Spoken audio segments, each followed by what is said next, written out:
Hello guys, welcome back to my channel Mayur life style থেকে সকলকে আসসালামু আলাইকুম।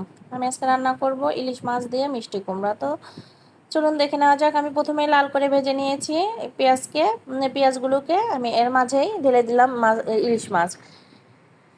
আমি আগে থেকে একটা বাটিতে হলুদ গুঁড়ো, মরিচ গুঁড়ো, লবণ, জিরার গুঁড়ো, ধনিয়া গুঁড়ো রেখে দিয়েছিলাম, সেগুলোই আমি ঢেলে দিয়ে মাছটাকে ভালোভাবে কষিয়ে নিচ্ছি। আপনারা দেখতেই পাচ্ছেন আমি মাছটাকে একটু নাড়াচাড়া করে কষিয়ে নেওয়ার পরে ঝোল দিয়ে দিব, 5 মিনিটের জন্য ঢেকে দিব।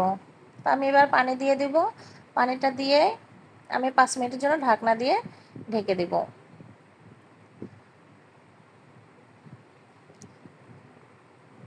আমার মাছটা কষানো হয়ে গেছে। আমি এবার মাছগুলোকে তুলে নেব। মাছগুলোকে তুলে নেওয়ার পরে আমি আগে থেকে কেটে ধুয়ে রাখা মিষ্টি কুমড়াগুলো এর মধ্যে দিয়ে দেব। এখানে আমি আর কোনো এক্সট্রা পানি ইউজ করব না। এই ঝোলের মধ্যেই আমি মিষ্টি কুমড়াটাকে সিদ্ধ করে নেব। তো আমার মাছ তোলা হয়ে গেছে।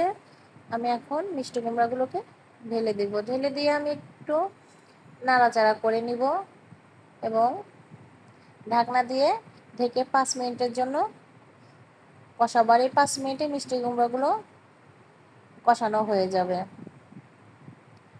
ঢাকনা দিয়ে ঢেকে দিলাম এবং 5 মিনিট পরে আমি ফিরে এলাম। এবার আমি এই পর্যায়ে পানি দিয়ে দিব, অর্থাৎ ঝোল দিয়ে দিব। তো আমার মনে হচ্ছে আর একটু ঝোল লাগবে, তাই আমি আর একটু পানি অ্যাড করে দিলাম। এখন এর ভিতরে মাছ দিয়ে ঢাকনা দিয়ে ঢেকে আমি হাই হিটে 10 মিনিট জাল করে নেব। 10 মিনিট পরেই আমি ফিরে আসলাম। দেখুন আমার মিষ্টি কুমড়াটা মোটামুটি তরকারি রেডি হয়ে গেছে, তবে আর একটু ঝোলটা শুকিয়ে নিব। তার জন্য আমি আরও 1 মিনিট হাই হিটে রান্না করব।